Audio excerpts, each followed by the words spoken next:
Today's video is brought to us by Magtech Ammunition. Whether I'm shooting rifle or pistol, if I'm on the range training, Magtech Ammunition is along for the ride.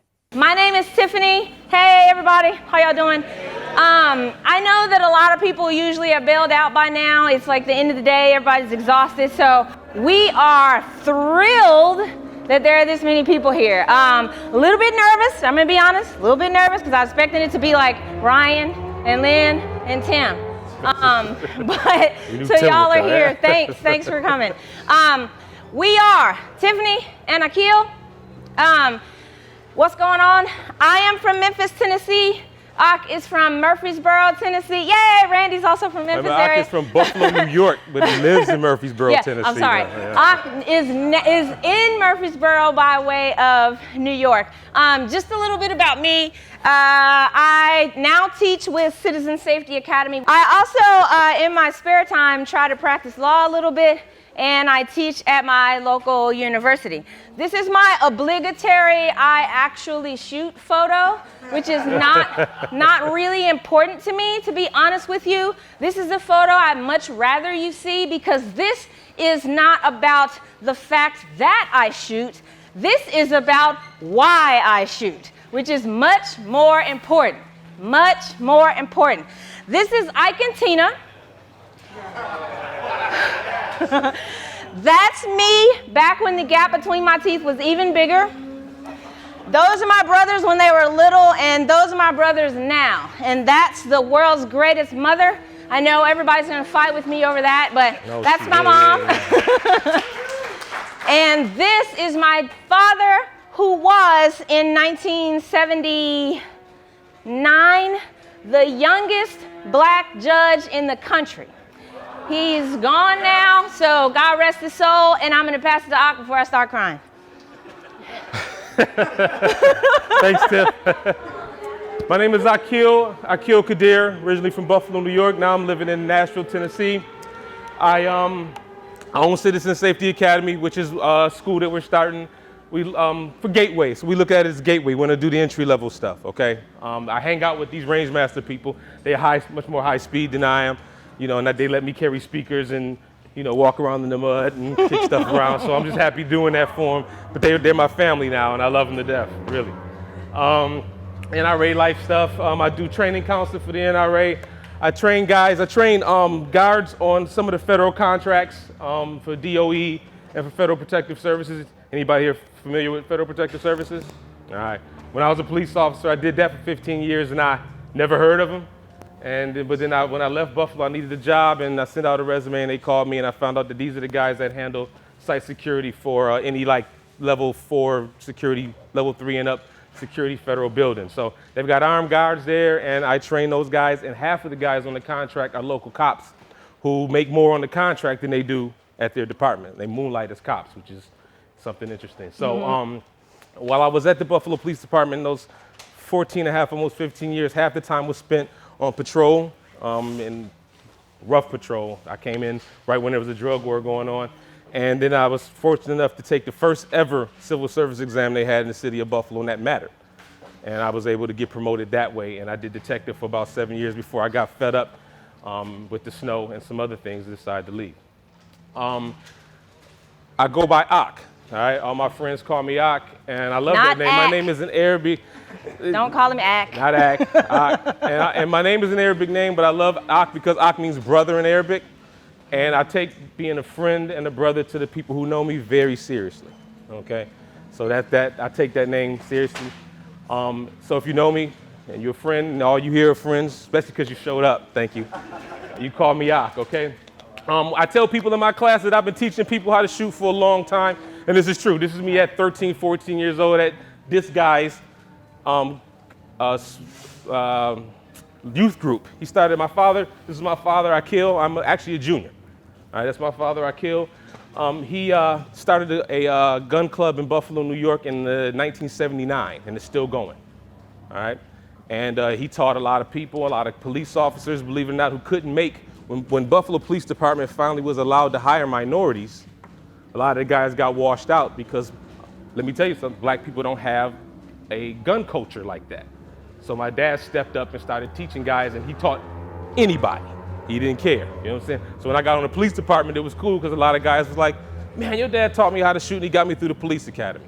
What he did on the side, he was a CO, but he also did concealed carry classes, and I used to help him with those when I got on the police department in 1992. These are two of my daughters. We're here in Harlem, and I've got 6 kids all together. The youngest one just finally went to college. Yeah, man, I'm getting them out the house as fast as I can. And those 2 big meatheads standing next to me in that picture are my 2 oldest boys who didn't do that good in school, so they had to become cops. All right? They didn't pay attention, all right? They rather play football and stuff like that and chase girls, so they end up wearing a uniform. That's how it goes, okay? All right? Let's get a few things out the way, because we're going to talk about something here that's not often talked about, and I think that it needs to be. And this is when Tom said when Tom, and he came down from Tom, you guys are going to present something. Me and Tiff was like, what? I mean, what am I going to teach you guys? Seriously, you know what I'm saying? So we're like, let's talk about something that we talk about when we're not here, you know, and I'm sure other people do too. But let's since we're all friends, and I think we are, let's you know, relax a little and chop it up about a few things. Okay, so we're black, right? I'm sure this doesn't come to us as a surprise to you, all right? But it matters in a way, and what do I mean? You noticed that. You did, right? But something you also noticed was that what? I've taken classes, and I've seen you guys in classes, and you've seen me. Am I usually the only one in that picture at the end? I've got a bunch of pictures of me. And a good friend, Mike Parker, Caucasian, said, I keep seeing these pictures and you're like this one Cocoa Puff floating in a sea of milk. We want to change that, all right? Yep. These are tough topics, okay? Especially in America, all right? We got this racial history, okay? We all was taught some things about it. We all kind of know what's going on. And I personally think that the biggest problem when it comes to this stuff is there's not enough conversation about it. And it's hard, it's not easy. Why? Because feelings are involved, okay? And we tend to be defensive. One thing I remember my dad telling me, my dad, wise dude, man, he would say, listen, man, you can't just listen to give an answer. You actually try to listen and hear what the person is saying. Really think about what they're saying before you give an answer, as opposed to just trying to counter, okay? It's a tough situation, tough things to talk about. But, you know, I think that I'm hoping that we can start this here now and we all go out and start making a change with it. You got something to say on that, Tiff? I would like everyone to take the oath before we finish. Raise your hand. I promise. I will not judge anybody in this room, no matter how awkward the question is that they ask. I will assume that their intentions are pure. I will not assume that they are a racist. All right, we can keep going. So having said that, it can still get emotional. Absolutely. And that's okay. That's okay, all right? Another thing my dad dropped on me is I was talking to Mark Llewell. Mark Llewell in here? Talking to Mark Llewell, great guy. We hadn't even known each other. We just met like an hour, 2 hours ago, and we're out there hugging, you know what I'm saying? Like we've known each other our whole lives. I love that guy. I don't know why. I don't know why I like that dude. I don't know why I like that dude. I like that dude a lot. That what it is? That is a good reason. I like that guy. So, but what we were saying, I lost my train of thought. But people's understanding have to be developed, all of us. I mean, as instructors, right? I mean, you know, what Gonzalez say, teach a level below you, because why? There's things you're doing that you don't understand, and the hardest thing we found as gateway instructors, that it's harder to teach new people. Break down your draw. You know, try to do it and try to explain it to somebody who has no idea what you're talking about. Literally, no frame of reference whatsoever. And can I jump in there real quick? Please, always. And the other reason it's harder to teach new people is because there are more dynamics at play than skill, right? Because when you're encountering someone who is not only meeting you for the first time as a person, but who is being introduced to this community for the first time, then you've got all of that kind of riding on you.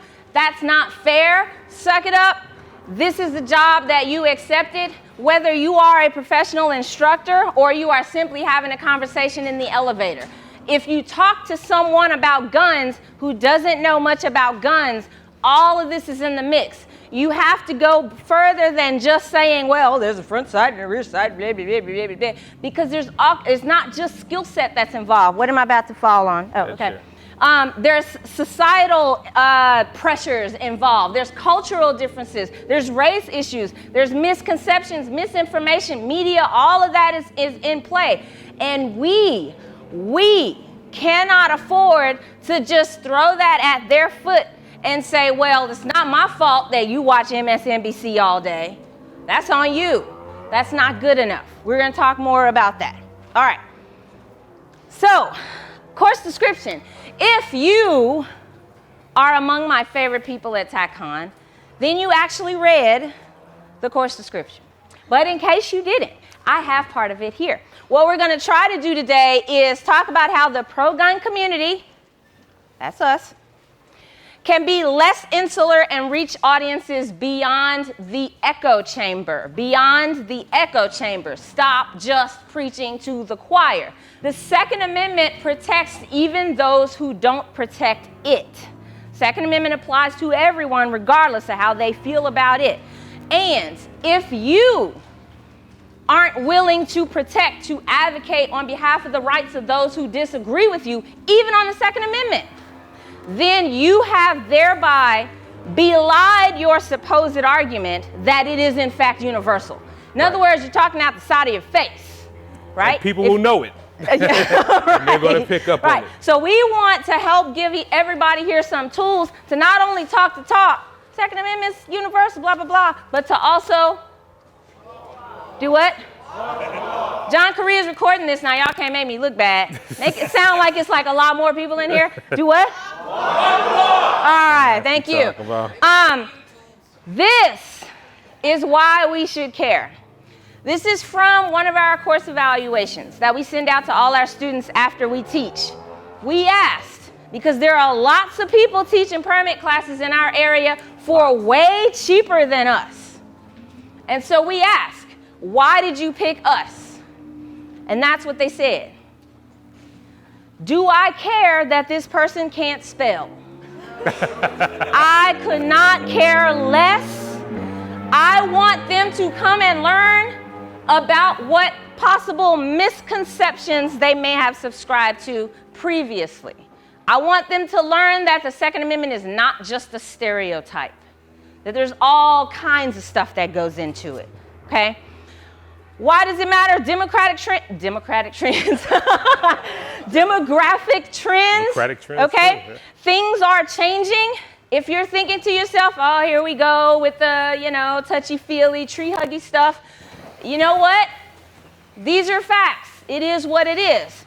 Everybody's heard the statistic. By 2065, the United States is going to be a lot less white, okay? A lot less white. Asian and other, this is all kinds of folks that don't fit into any of these other categories. And by the way, when I say racial, I'm using that term broadly in the lay sense, not the anthropological sense. I'm lumping ethnicity into that as well. The Hispanic population is growing more than any other. Okay? Black population is staying roughly steady, but in the next 40 years or so, we will no longer be a majority white nation. No longer. Okay? This is just a fact. Also, age trends, right? Millennials are getting into the marketplace. Do they have the same views that their parents' generation had on guns? Do they come up in the same culture, right? Are there as many hunters in the millennial generation? Are there as many people who grew up walking past a shotgun leaned up against the wall every day? No, they are more urbanized, okay? So we have to contend with that. And this is why I say that our evangelism is not just about making people love guns and carry guns and buy guns. It's not about that. It's about making people understand why we love guns. They don't have to agree with us. They just have to understand.